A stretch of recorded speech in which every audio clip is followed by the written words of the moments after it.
study monitoring the quality of life in head and neck cancer patients undergoing radiation therapy utilizing a personalized sterile humidification device. So I will explain all of the long words entitled to you. So the outline of my talk is, this is my first talk because that was Stephanie's second. So I'm going to give you a background on the study design, my progress so far, future directions we want to take, questions that you may have, and then just my acknowledgements. So we'll start with background. So head and neck cancers, there's about 53,000 new cases in the US every year and about 500,000 internationally. So it's a medium-sized cancer. It's not one of the most common ones, but it's still definitely a pretty common cancer. Men are affected twice as often as women, and it most commonly affects patients over the age of 50. So head and neck cancer is often treated with radiation therapy because in the last decade or so, it's been found that a combination of surgery, chemotherapy, and radiation therapy has the best outcomes for these patients. So many trials have shown that aggressive treatment regimens have better outcomes, and usually these treatment regimens include a combination of chemotherapy and radiation therapy. And they lead to better tumor local control and also survival long term. So it's good to have better survival, but at the cost of better survival comes a lot of toxicities from the radiation therapy, especially mucositis, which is a mucocutaneous toxicity from the radiation therapy that most head and neck cancer patients get. So almost all of them who receive over 30 degrees of total radiation will develop mucositis to some degree during their treatment or after their treatment. And it's estimated that 30 to 60% of these patients get severe mucositis, which is a grade 3 or 4, which is actually very serious at times and can lead to a lot of adverse effects. So the development of mucositis this is the basic science development that I just wanted to show you. It is just interesting. So the radiation causes the basal epithelial injury and induces this multi-phase reaction from immunology, if you guys remember, which results in ulceration and inflammation of the oral cavity, and this can be just in the mouth or it can extend all the way to the pharynx, all the way down to the stomach at times. So mucositis looks like this. So this is a normal healthy mouth. This is mild mucositis where you can see some erythema, some white patches, and then this is when it's getting worse with the red swelling and the painful sores. And this is a very advanced case where there's pseudomembranes and it coalesces into the large ulcers. So this is what mucositis looks like for a lot of our patients while getting radiation therapy. So this is clearly not comfortable and it can lead to a lot of serious side effects for the patients long term. So mucositis and quality of life. So about 38% of patients in the last studies we looked at who are undergoing radiation therapy report that mucositis is the most troubling side effect of their entire radiation process. So that's obviously a large amount. And then the most common side effects that patients report are chronic oral pain, difficulty swallowing and speaking. There's a lot of mucus production at times, which results in nausea, gagging, and dehydration. And then the most serious side effect is these are open sores in your mouth and they're immunosuppressed from the radiation and the chemotherapy. So often it leads to infections and has led to sepsis in many patients. So it does evolve into something very serious often. So mucositis and quality of life. So at the lowest level, as I said, it causes diet, oral hygiene, sleep, and communication problems. But as it goes on, it increases into sepsis. Patients often have to get feeding tubes, have longer hospitalizations, and sometimes are placed in the ICU because of mucositis alone. And it increases each patient's hospitalization stay by 1,600 to 6,000, depending on the hospital, for just treating the mucositis alone. And so up to 27% of these patients also have their radiation therapy stopped because of the side effects of mucositis, which is obviously very troubling because then that affects their long-term survival because they're not getting the treatment they need.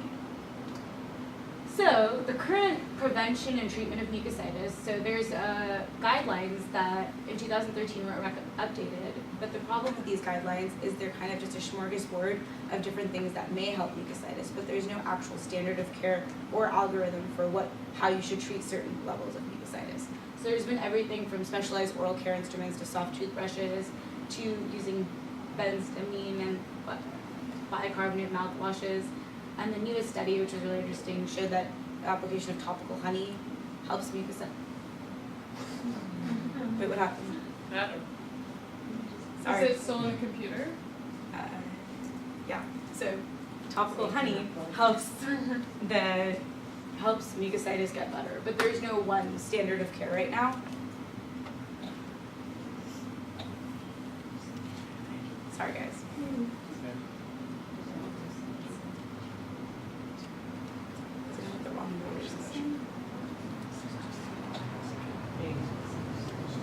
Oh, okay. So there's no one standard of care for these patients right here. So I hope at this point I've convinced you that mucositis is in fact a problem for radiation therapy, for patients undergoing head and neck radiation therapy. So the newest studies have shown that humidification might have a positive effect on mucositis. So there was one study done, and it was done with a room humidifier, and it was patients with stage 3 mucositis, and it significantly decreased their overall hospital admissions, which was the primary endpoint. And then of the study group, 81% reported pain relief, and 95% reported symptom improvement, which is huge for these patients because it's very grateful for them. So it is possible that personalized structured humidification would further alleviate mucositis in these patients, but there is no real in-depth study to prove that this could be useful. So that's where our study comes in. So I will talk about our study design. So this is my very long research question, which I made colorful, so it would be more fun for everyone to read. So we are trying to determine if the use of a personalized sterile humidification system, MyPyramist, so it's the sterile humidification device, will used by patients undergoing radiation therapy for 6 weeks, because that's usually the length of time that patients get radiated for, will result in a decreased severity in head and neck quality of life measurements. So measured by this instrument, which is a survey of quality of life, and we're comparing it to see if this subscale score is improved compared to historical experience of patients. And I will explain all of that because it's a little bit easier. So I will start first by explaining to you what MyPyramist is. So this is the humidifier, and it looks like this when you use it. So it's small, it's personalized, and this is nice because it's pretty easy to use and it's compact, so it's not those big room humidifiers that take up a lot of space. And this is the humidifier in action, which is very exciting. So it's a handheld vaporizer with an attached face mask, and it provides humidification to your mouth and oral cavity. So this device is interesting because it's powered by a capillary force vaporizer, which is a mini heating instrument which heats up the water and vaporizes it, but it also disinfects the water, so it's not as dangerous as the room humidifiers, which often collect a lot of microbes and bacteria, and we don't like to recommend them because these patients are already immunosuppressed and we don't want them exposed to more bacteria. So this is nice because it disinfects the water without posing a burn risk because of the technology in it. And currently it is on the market and it's used for asthma, allergies, congestion, and dryness. And my PI actually heard about it because Rihanna uses it. She was really excited about that. It's actually true. So the patients that have the inclusion criteria, so they have to be over 18 years old. They're receiving radiation dose of 60 gray or larger to 1/3 of their oral cavity. They're receiving definitive or post-op adjuvant radiotherapy or radiotherapy or chemoradiation. They have a life expectancy greater than 6 months, and they are able to provide informed consent. So we're not studying any forensic patients, no children. We're keeping it in the adult age. So the exclusion criteria is if they're going induction or neoadjuvant chemotherapy prior to radiotherapy, because that makes the mucositis a lot different, and we didn't want to study that group. We wanted to study a more common generalizable group. Sorry, I had a question about that specifically. So is the mucositis that you get with XRT or radiation therapy similar to the type of mucositis you get when you're getting chemotherapy? It's similar. It's a little bit more linear, I would say, because different chemotherapies have different rates of mucositis and it affects different patients differently.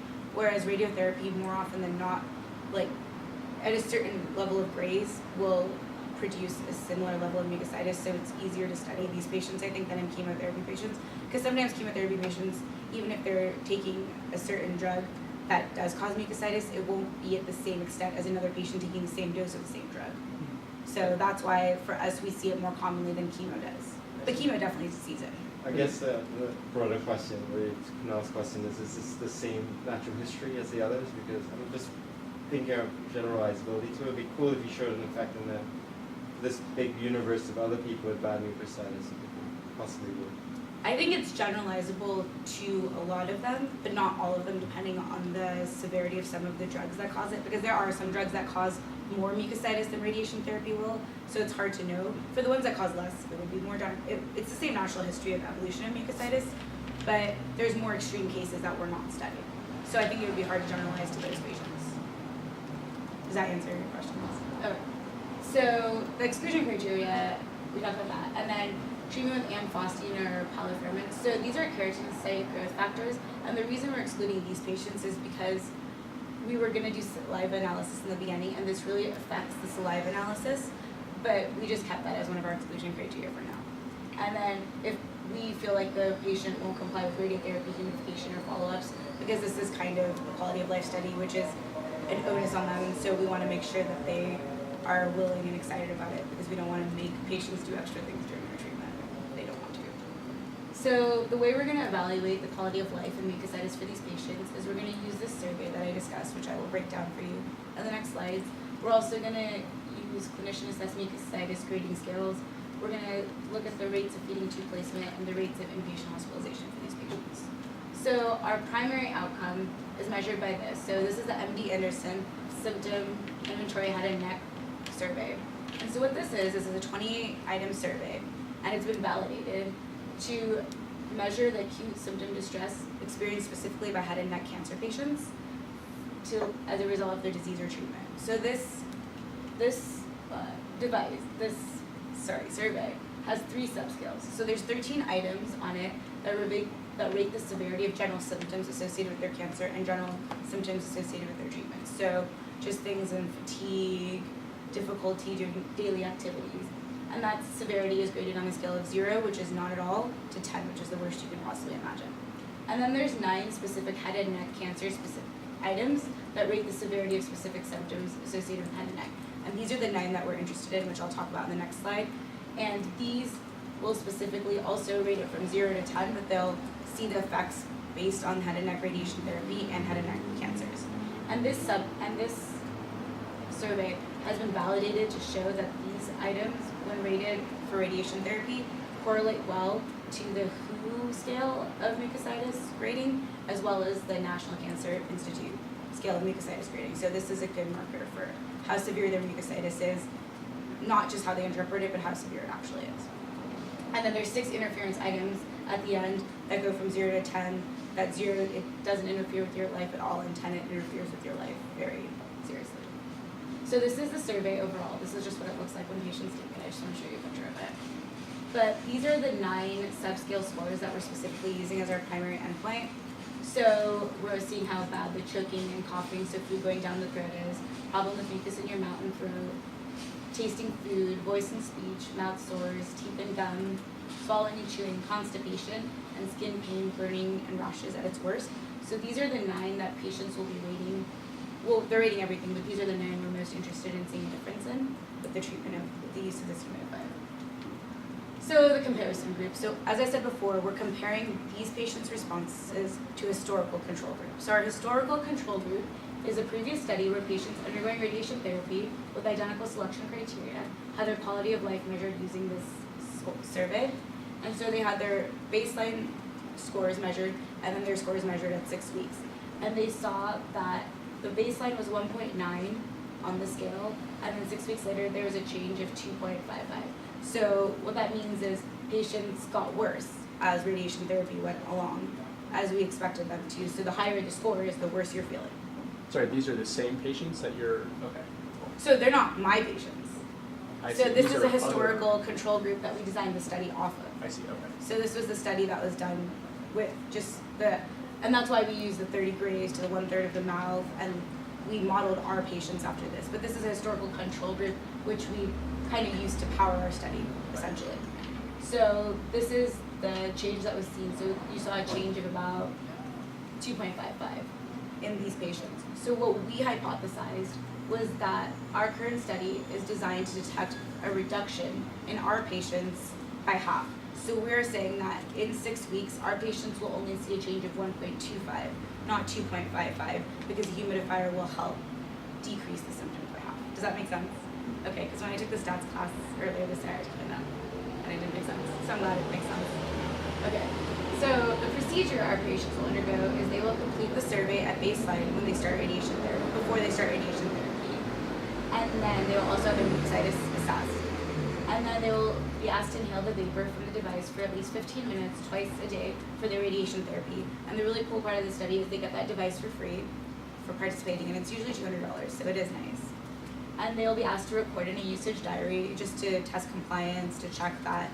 Because if there's different compliance, then we're going to see different scores likely, and we want to make sure that the compliance reflects how much usage there is. And then they'll be asked to complete the survey again at 6 weeks, after 6 weeks of radiation therapy and 6 weeks of using the device. That makes sense.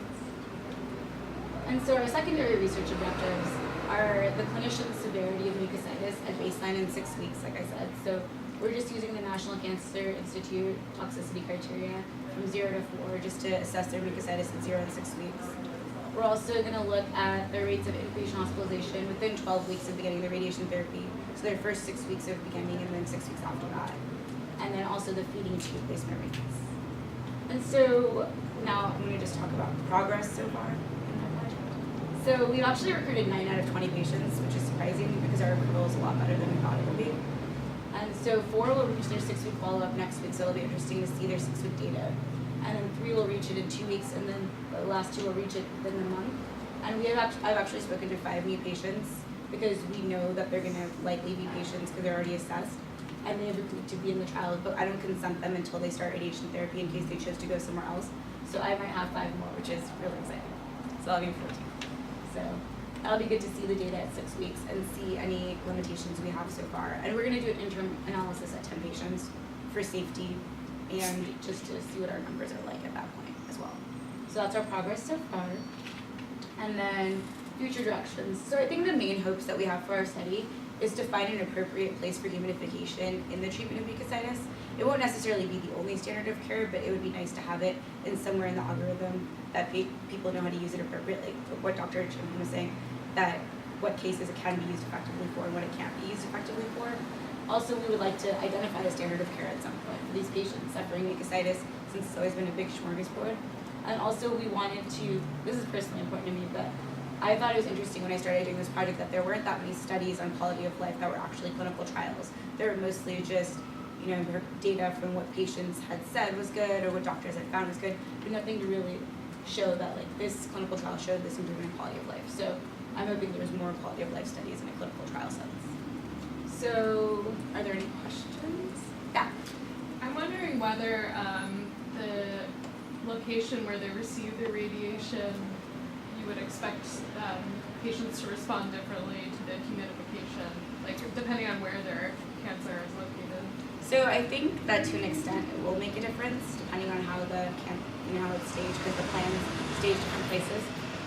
I think overall it should show the decrease by 1.25 hopefully, but I agree that patients who are getting it in the salivary glands, and if they're getting humidification right there and radiation therapy right there, it'll probably help them more directly than someone who has it lower down. But that's why we're making sure it's 1/3 of the oral cavity, so it's more of a generalizable sense of like these patients are very similar. But yes, it does affect it because radiation plans vary even by millimeters, so it does affect it. Are you assessing adherence to the humidification throughout the 6-week period? Mm-hmm. So there's a usage diary that I talked about, but also I call patients every week. So I talk to my patients all the time, and they agree to that. So I talk with them all the time to see how everything's going, and then I always give them demos on how to use it, and if they're having trouble, we talk about their problems. And there's some patients that their compliance is low, and they'll be interesting because they'll be a group to see if they're different than the patients who did use it every day. So I definitely do have already a pretty wide range.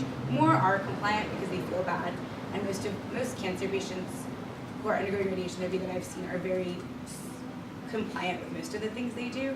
But there are patients. One of my patients has wanted to stop using it, so we're gonna meet next week and talk about it. So, but we are assessing compliance. Sorry if you addressed this earlier, but is it thought that the humidification alleviates or symptoms or actually decreases the severity of mucositis? And if it decreases the severity, do you guys know why it actually does that? So it's known to alleviate symptoms for sure, but it was a room humidifier, which is different than ours. I don't think we know why, to be honest. I mean, pathologically, I know what you're saying. I don't know if it does necessarily decreases severity, but it does alleviate the symptoms.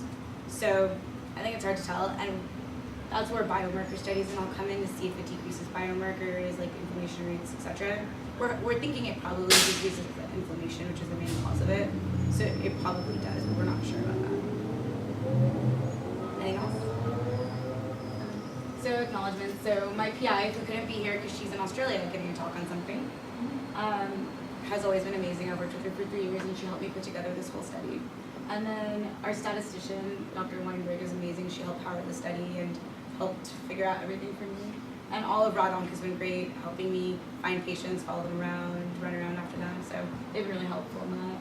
And then CTRFP. And then, of course, the patients and their families for taking the time to do this and just being really inspiring and talking to me every week, which is always fun. So that's all. These are my references. So that's all. You didn't thank Rihanna. Oh, I did. I know. My PI is really excited about that. She tells all the patients Rihanna uses it. So, all right. Thanks, guys.